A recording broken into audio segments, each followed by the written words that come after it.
আসসালামু আলাইকুম। চলে আসলাম নতুন একটি ব্লগ নিয়ে। কেমন আছেন আপনারা? আশা করি ভালো আছেন, আমিও ভালো আছি। দেখেন গাইস, রাত করে কত কি আমার এখন ভালো লাগছে না। রাত কয়টা বাজে? রাত বাজে 8টা। বাট এখন মাছ, মাংস, সবজি এগুলো সব কাটতে হবে। তো চলে যাই কোটাকাটিতে। গাইস, এই যে এটা হলো চিংড়ি মাছ,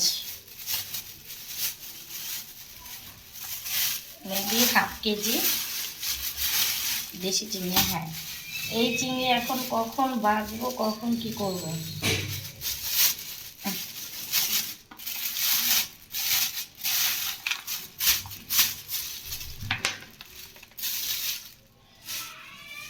চিংড়ি এনেছে, আবার এনেছে গরু মাংস।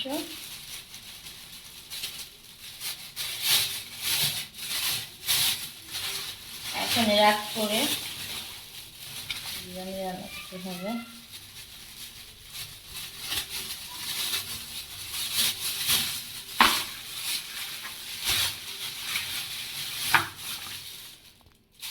মাংস নাকি? না, এটা মাংস না, ফ্যাপসা।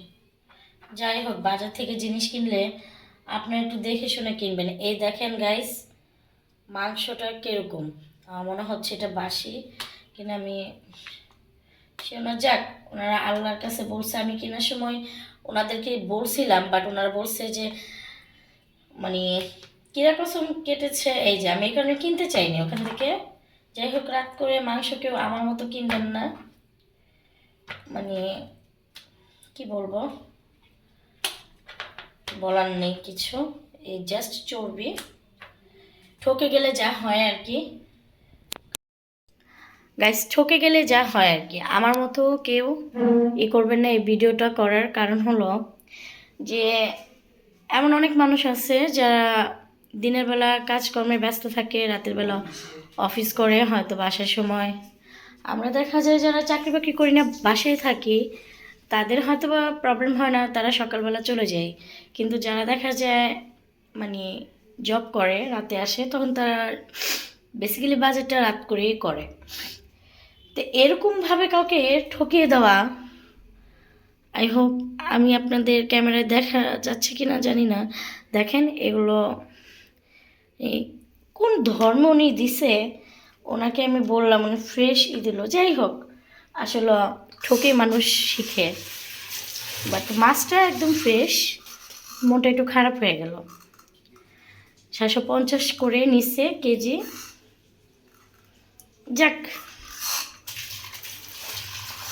লাভ নেই। তো যাই হোক, এখন কোটাকাটি করি। তো চলেন দেখা যাক, থাকেন সাথে। মাছ খেতে যত মজা, হ্যাঁ, কোটাটা ততই সাজা। এই বিশেষ করে দেশি চিংড়িগুলো, যেগুলো কালো, আমাদের দেশি চিংড়িগুলো খেতে অনেক টেস্ট। বাট কোটাটা ততটাই টাফ। কয়টা যে বাঁচবে তা নেই ঠিক। মাংসগুলো কোটে নিলাম। বড় সাইজেরগুলো করতেছি, ছোটোগুলো দিয়ে ভর্তা হবে। আমার আবার চিংড়ি মাছের ভুনা বা ভর্তা এগুলো খুব ভালো লাগে খেতে, ভালো লাগে। জানি না কার কেমন লাগে, বলবেন। এখন থেকে চেষ্টা করব প্রতিদিন যাই করি না কেন দেওয়ার, রোজকার যে ডেইলি ব্লগ আপনাদের সাথে শেয়ার করার।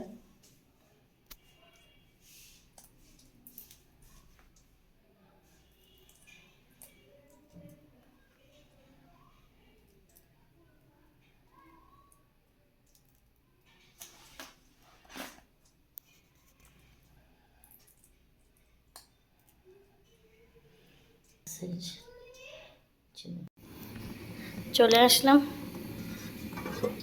আপনাদের সাথে কাটাকাটিটা শেয়ার করতে পারিনি, তার জন্য দুঃখিত।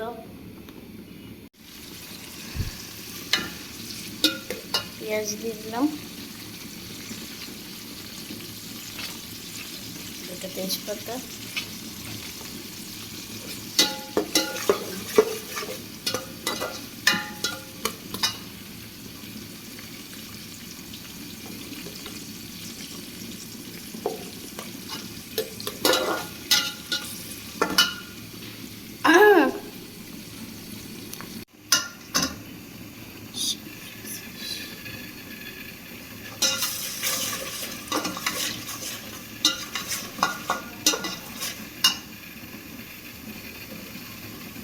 মাংসের মশলার মধ্যে জাস্ট একটু এটার মধ্যে আর কিছু না, বাটা মশলা দিয়ে দিচ্ছি।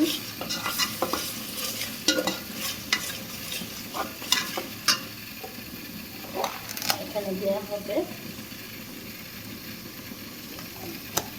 হোমমেড, আমি হোমমেড বিরিয়ানি মশলা আমার, কারণ আমি বাইরে কিনা বিরিয়ানি মশলাটা ইউজ করি না। আমার কাছে মনে হয় বাসার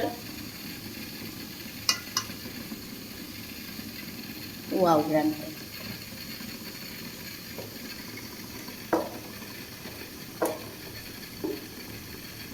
আমি এক্সট্রা কোনো পানি দেব না, এখানে বাদামের দুধটা আছে, এটাই জাস্ট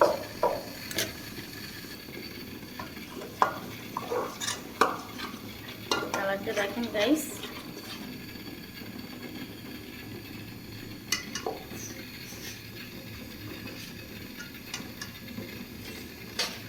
আমার কাছে মনে হয় ঘরোয়া জিনিসগুলো সব থেকে বেটার টেস্ট। এটা ঢেকে দিব।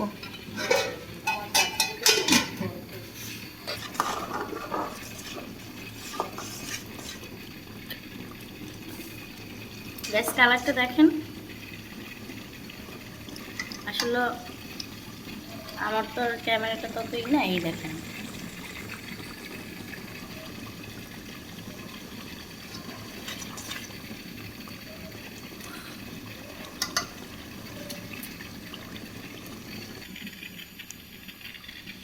আমার ডিম আর বিরিয়ানির যে আলুগুলো ওগুলো ফ্রাই করার জন্য প্যানে তেল দিয়ে দিলাম, সাদা তেল, কষানো, আর একটু পানি দিলাম, একটু কষুক ভালো করে।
মাছগুলো দিয়ে নেব।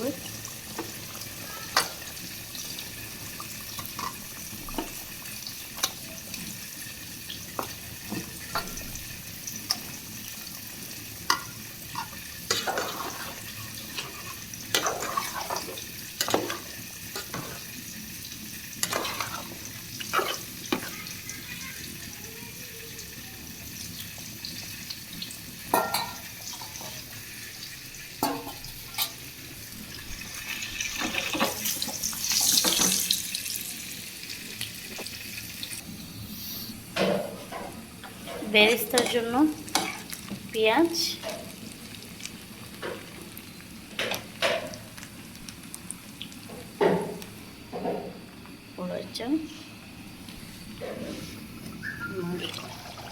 আচ্ছা দিচ্ছি এখন।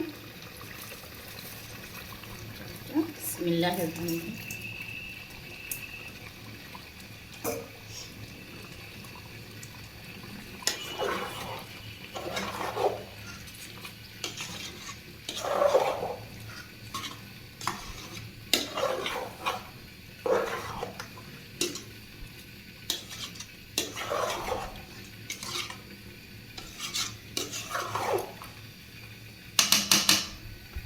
গাইস, এই যে বিরিয়ানির লাস্ট যে এটা লুক।